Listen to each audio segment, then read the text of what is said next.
All righty. Well, my apologies first off to this morning's class. Events got pretty crazy right about 11:20. I got some strange phone calls and I knew something was up. And then, well, actually, let me play for you this one message I got from the. This is from the animal control. I got a call about a reindeer that's walking down Eagle Road, and I believe it might belong to you. So I'm giving you a call. If you need any details, give me a call back at 343-8119.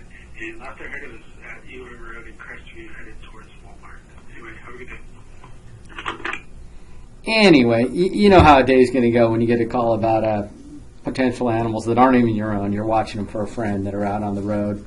And I actually got a call just when I walked into class that the animal had been hit. But anyway, she's still there. She's not in my trailer. She's not in my yard.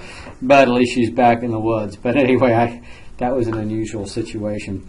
What I wanted to do today, what I was going to do this morning, and for the people online as well, was to go review the test. And anyway, I don't want to try and do that completely online because although some people did really well on the test, other people didn't do as well as they wanted to. And the important part is that, the way I put those tests together is trying to make sure that we cover the most important topics and without, a class there to kind of give me feedback and explain what they understood or didn't understood, it's not really going to do it justice. So we'll just do that on Thursday. The lecture we're going to have for Thursday, I just sort of pulled that up, and it has to do with healthcare. I mean, again, kind of an alibi here. The problem with healthcare, the problem with the book, and the book's got some pretty strong political views that you may or may not agree with. But anyway, the problem is that they're all just guessing. Healthcare is kind of a problem right now because there's healthcare, disability, and long-term care insurance. The problem with healthcare is that there's no real champion for it. I mean, they're going to go through and they're going to talk about healthcare costs, and they're going to advocate for what's called the Affordable Care Act, the basically Obamacare, depending on whether you like it or not. Obamacare is kind of a pejorative term, but anyway, it was supposed to fix a lot of things, and maybe it fixed some, maybe it fixed fewer, but anyway, it doesn't do a whole lot of good in this course to do a whole lot of discussion on the pros and the cons of Obamacare because it's not what we're going to have for very long. And I don't mean that it's going to be repealed, nor do I mean that it's going to be enforced. It's just going to be so. Anyway, there's going to be advocates for change there, and then obviously on the Republican side, they want it completely done by the private sector. So politics aside, the likelihood of the current Obamacare system being the way it is in 4 or 5 years is not realistic. It is still, everything's still in a complete state of change. And that's even before we have the elections next year. So we'll talk about some of the facts of healthcare. We'll talk about some of the things that make healthcare different in the United States. But in terms of debating the pros and cons of Obamacare, it's kind of a futile effort that goes beyond the scope of this course. Yes, obviously the U.S. has highest per capita medical expenditures. But if you look where a lot of the drugs are developed, if you look where a lot of these underdeveloped countries look for innovations. So again, if I develop a drug that's going to cure malaria, I think I deserve to be paid for it. And again, there's other folks who would be, it's anyway, there's huge investments made and they're going to be recapitalized. There's also, it's no surprise that we live in a pretty litigious society. There's a lot of lawsuits going back and forth, and there's a lot of things that will make comparisons between the U.S. and any other country on just about anything semi-meaningless. So anyway, I can't argue, huge healthcare costs, twice the amount spent in 24 industrialized, countries. But again, a lot of those are in Europe. So again, you're comparing apples versus oranges. You have different things. Anyway, it's not productive to beat down in the bushes on the difference between those, because what we're really trying to talk about is health insurance. So they talk about, it's a huge chunk of MS. the GDP, and then us versus Canada. We're not completely comparable, but again, Canada has single payer. Canada just has the government. So obviously, there's the administrative costs are, well, it's kind of tough if you're a Canadian to sort out what's the regular government and what's the government that's allotted to health care. So anyway, we could argue about this stuff all day, and that's not the point. This was what, you can tell I'm kind of coming in with a certain attitude here. Obama administration said, because, has it done all this? Some, maybe not. But certainly nobody was happy with the way the rollout took place and some of the other issues. And it's still, I know there's Medicare expansion taking place here and there. Anyway, it's all beyond what we're talking about. Expensive technologies, certainly. If it's your spouse, if it's your parent, give me the best you have. Duplication of tests. Some of that is to do with lawyers and the rest of that. Variety, frequency of treatments. People are living longer. Older people, cost more to keep healthy, and then regulations, cost shifting rather than regulations. So anyway, a lot to it. Accidents, crimes. I think this may be a bit politicized. Certainly there's more coverage, but in terms of deaths and all that, limited competition, restrictive. Well, that's not really they're advocating. I mean, if anything, there's going to be a bit less competition under any other modified reform system. Labor-intensive, healthcare professionals. Again, medical school, if I've got hundreds of thousands of dollars worth of student loans, I certainly want to be compensated, especially since I'm not going to start earning anything till I'm in my 30s. Innovative treatments. This is what I was alluding to earlier, To be on the leading edge of medicine is not inexpensive. And built-in inflation, just like everything else. Malpractice insurance. So getting back to, lawyers, the litigious nature of pretty much everything. And aging baby boomers. They're going back up to what was on the previous slide about people living longer and, becoming more expensive. So, careful review, obviously, establish incentives, preventive care, services provided, where you are seeing this a lot more. What they call is, rather than checking in the hospital, most of the time is things are treated much more as outpatient care. So it's very rare, unless you're truly sick, to spend the night in the hospital, and part of that has to do with hospitals are a pretty easy place to get sick. There's a lot of people come there when they're sick. They come there with their germs, and if you happen to be healthy and end up in a hospital, you may take some of those home with you. So, you don't want to spend a whole lot of time there. Involve community in balancing healthcare resources, and encourage prepaid growth.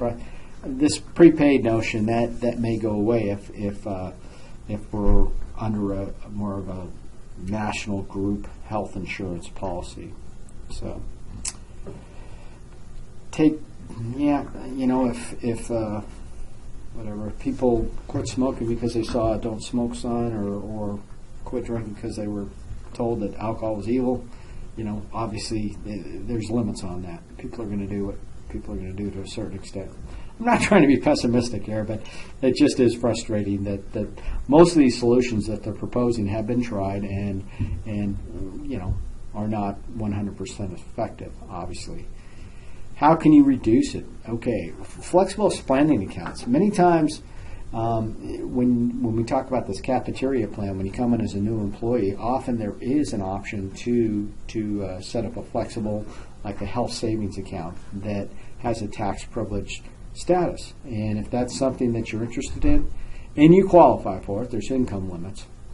So if you make too much, you can't contribute to this. But if you're in that bracket, say below 100,000, below 80,000, you might be able to do that.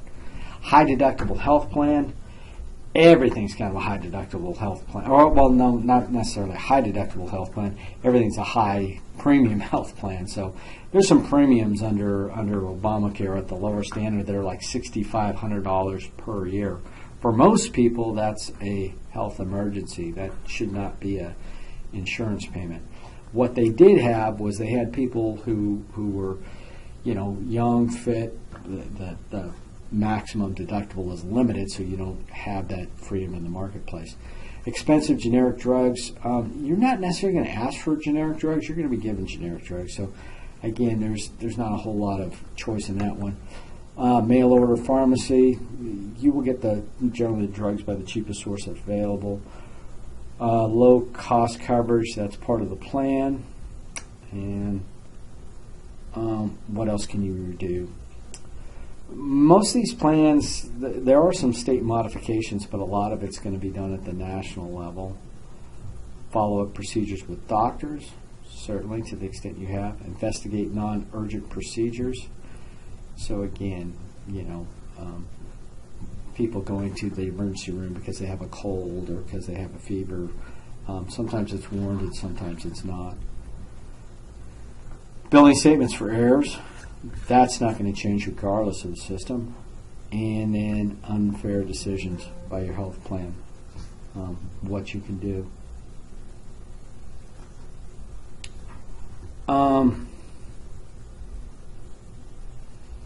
Other things you can do: stay well, obviously. Eat a balanced diet, keep your weight under control. Anyway, this is all has to do with quality of life. If you're doing this just to save money in your insurance, that's great, but really the quality of life is what you're after. Avoid smoking, drinking to excess. Right. Okay. So now we're getting some of the lifestyle things that again you can tell that sometimes I think the authors are trying to reach through and anyway, there's only so much control. And people are going to be people, and obviously I don't think anybody's out there intentionally being a dangerous person. So we'll try and jump back into financial planning here. Health insurance, disability insurance. Okay, now we're into something that is pretty important because at least the disability income insurance, there's a good chance that you can get injured on the job and may not be able to maintain your earning power. And so that's not a health care issue, that's a disability issue. So it may be covered under workman's comp or it may be covered under a private insurance plan. But for example, I have a policy that if I, am in a disabled state, unable to work, I would still be paid at, say, 80% of my normal income. And so the fact that, and that's called the disability income. There are certain programs that are available through Social Security and, again, workman's comp, some of the government programs, but they're not going to be to that level. So, it depends what you're doing, what your lifestyle is. But even if you're working in an office, but especially if you're working in, say, the construction trades, you want to make sure that you've got some sort of disability protection. They're talking about this. They're jumping back into healthcare. The older student population is not covered by the family's policy. 40% are. Yeah, so children many times are in a gap there. But there's people that they don't discuss in here, and when you say that there's a number of Americans uninsured, sometimes that's almost an elective choice. If you're young and healthy, you may only need, say, catastrophic insurance with a high deductible, or the ultra wealthy may just be self-insured. It's like auto insurance, but it's actually more prevalent, where people have enough resources to where they self-insure for their medical insurance. And it's actually more reasonable than you would expect. I mean, reasonable if you're a millionaire, because if a person goes to a hospital for a procedure and says, I'm a cash payer, their fees that they're going to be charged are certainly less than 50% and maybe down as low as 30 or 40% of what an insured person would pay, simply because the insurance, they'll file a claim for, $10,000 with an insurance company and they'll get about $4,000 in cash. So back from the reimbursement from the government in this case. So if you're paying cash, they'll just settle for that $4,000 in cash. So that can happen, and anyway, that inflates the numbers of uninsured. Health insurance limits financial burden people suffer due to illness or injury. This does get back into what we were talking about last week with, not everybody who declares bankruptcy is a bad person. There are a number of bankruptcies that are drawn by or a result of medical hardship. And then, your family's economic security. Again, it's a strange situation, but many times if you still have assets, you cannot get the government insurance, the government reimbursement if you still have assets. So essentially you'll see people sell homes so that they now qualify for the government insurance. It's really a strange situation that we've got ourselves into.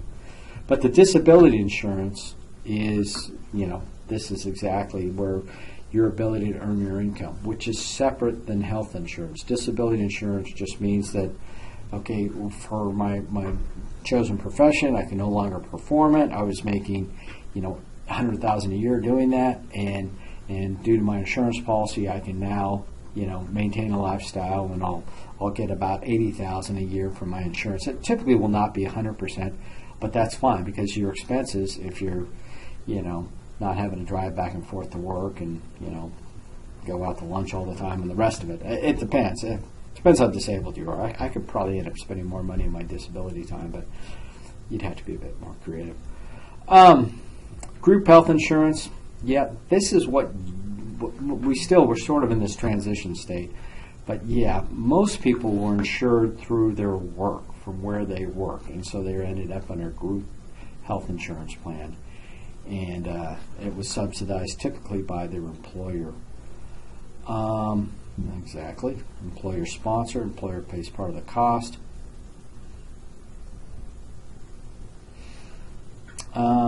They had some, portability issues, but again, this stuff, now we're talking about stuff that goes back to 1996, and the landscape has changed very far, quite a bit from then. People would lose their insurance when they moved around, and there was a COBRA plan and some transition plans that are now kind of all water under the bridge due to the Affordable Care Act. And then individual insurance was another option. You just go to the thing and you buy your insurance. Many of the government plans had some gaps, and so people would buy supplemental insurance to supplement the huge deductibles or whatever it was, some of the gaps in the government plans. So on Medicare, for example, they had Medigap, and on TRICARE for military people, they also had small insurance plans that supplemented. Now, when they're talking about this good insurance plan and all this other stuff, many of these things have been mandated. The insurance plans, in order to be sold now, have to have certain requirements per the Affordable Care Act. So this, again, is kind of water under the bridge. Would one of those plans with the high deductibles and limitations on it be a good idea for an older person? Probably not. But for a young college student whose alternatives are no insurance or a catastrophic policy, the catastrophic policy was what people had. Types of medical insurance. So, they had hospital. Again, we're just going to skip right through these pretty quickly because, again, this information is changing quite a bit as the Affordable Care Act modifies or morphs into something else. They used to have separate physician insurance. They used to have, insurance for specific diseases, which was just crazy. Most people, though, had this major medical expense that was more comprehensive and did, limit you to certain doctors. So again, low deductible. This is what a lot of people had, but it tended to get quite expensive because of, just the nature of care in the United States, and also the number of malpractice. This dread disease and cancer insurance, those are something that was, usually sold sort of door to door, and high pressure and you've got cancer, but it's not the right kind of cancer, or you didn't die from it. That's not a situation you want to put yourself or your heirs in. So those things are not as common as they once were. And if you ever get insurance that's not comprehensive, I would certainly question it. Hospital indemnity, not such a big deal, since now that's also been taken over by Affordable Care Act. But these other things like dental insurance and also vision insurance, those are still out there, usually available through your employer at a group rate, and can be quite effective. Dental insurance especially, and vision if you're depending on your eyesight, but at least even if you have decent vision, you would still get the exams and the rest of it. So most families, most employees, we're talking in the range typically of 20 some bucks a month, so not a huge factor, at least for the vision insurance. Long-term care insurance, this has to do with basically the rising price of nursing homes. Estimated 9 million people over 65 years will need long-term care. Can be very expensive. 1 year in a nursing home can be, they're saying average of $72,000, probably a little bit higher here in Alaska. So it's a pretty grisly experience, and it's also quite expensive. So, but you can see that the premiums are $1,000 to $16,000 per year. So obviously, depending upon your age, if you're 65, 70, you're probably going to be up there in that $16,000 per year. But if you're younger, extremely expensive increases.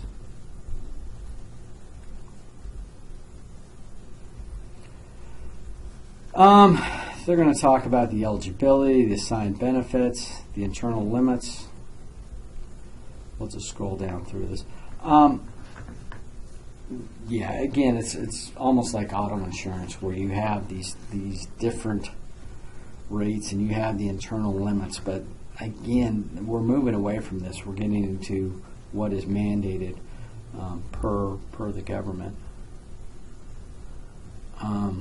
Co-payments, if you go to a provider and you have to pay a certain amount per charge, it's usually a very nominal fee, and it's just to sort of keep the nuisance factor down, to keep people from going to the doctor. It's a bit artificial.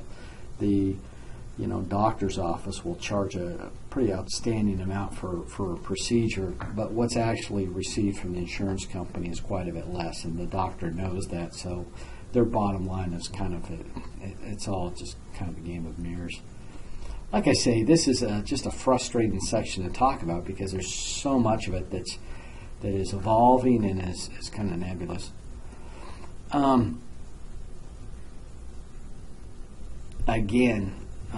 The cancellation and termination, those were some of the real problems with some of the existing policies, where people were having insurance canceled out from under them. So there were abuses in the private sector, but there's always going to be that. And I'm not sure what the solution is going to be, but the current iteration I don't think is anybody's solution.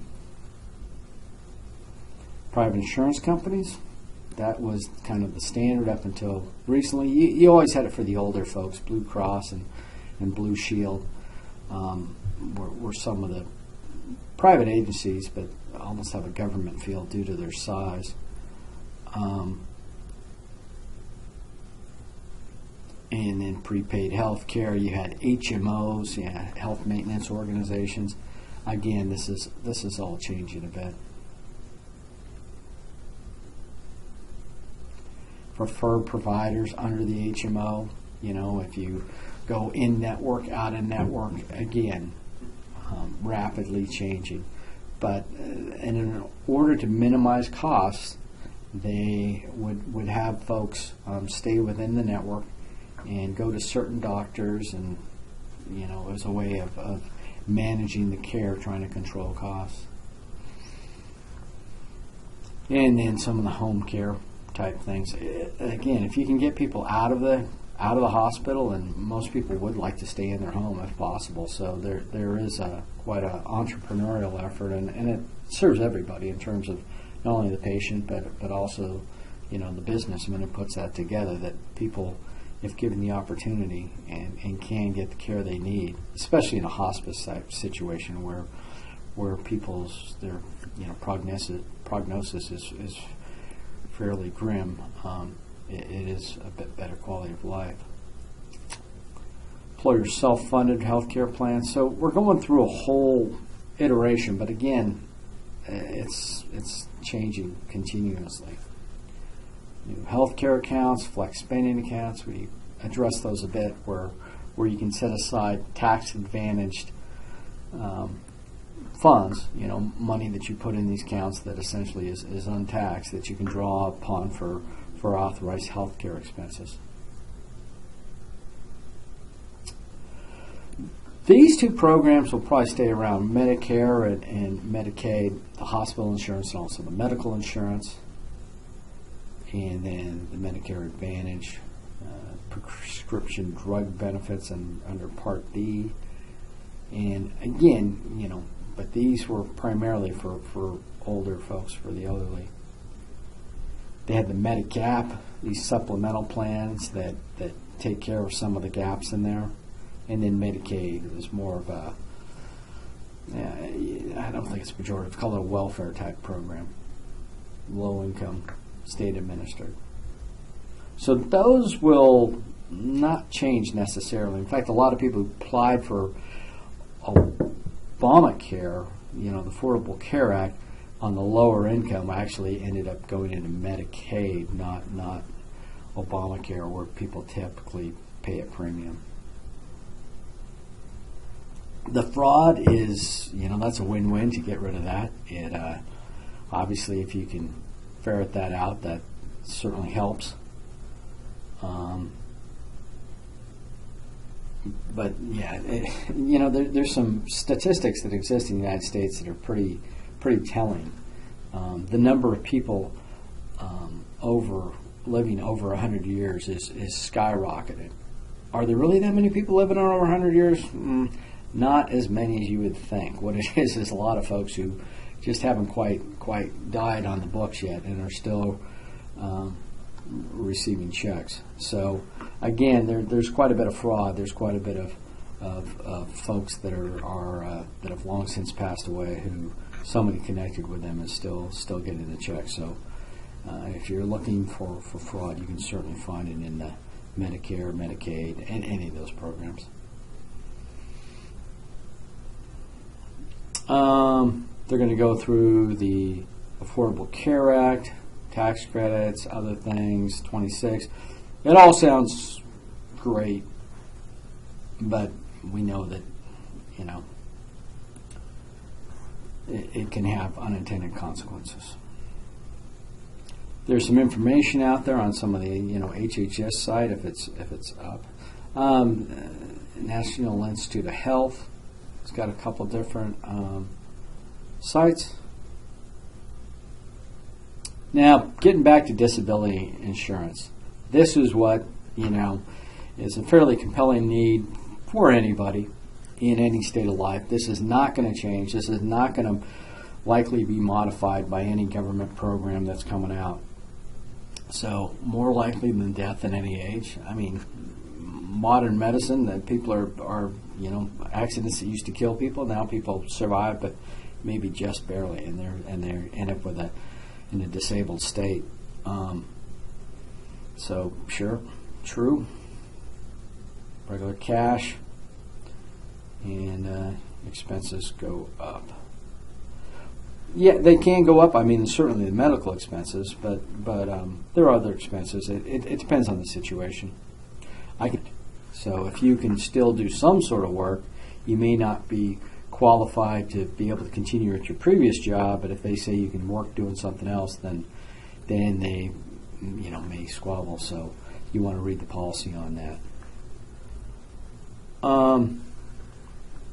60 to 70% of your gross pay. So again, I'm saying the policy I've got is 80, so actually I'm doing pretty good. But anyway, it's not going to pay you more than your previous job. And how long do they last? Just to retirement age? That's actually pretty fair. I mean, you weren't going to be making your income into the retirement years, and it's 60 to 70% of your previous salary, or 80% certainly.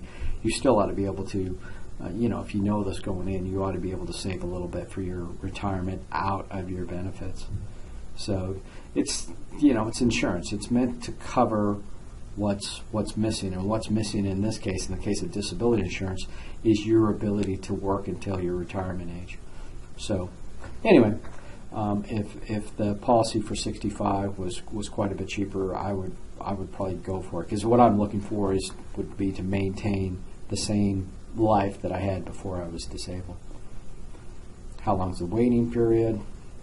90 days is kind of a stretch. 30 days you should be able to be fine there. Non-cancelable, guaranteed renewable, obviously.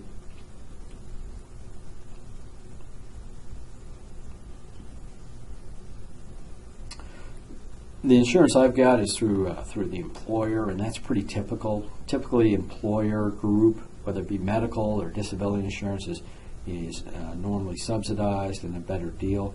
Social Security, again, the whole Social Security system, though, is a bit at risk, and the amount that you're looking at is not going to be as significant as a private plan that you paid premiums to.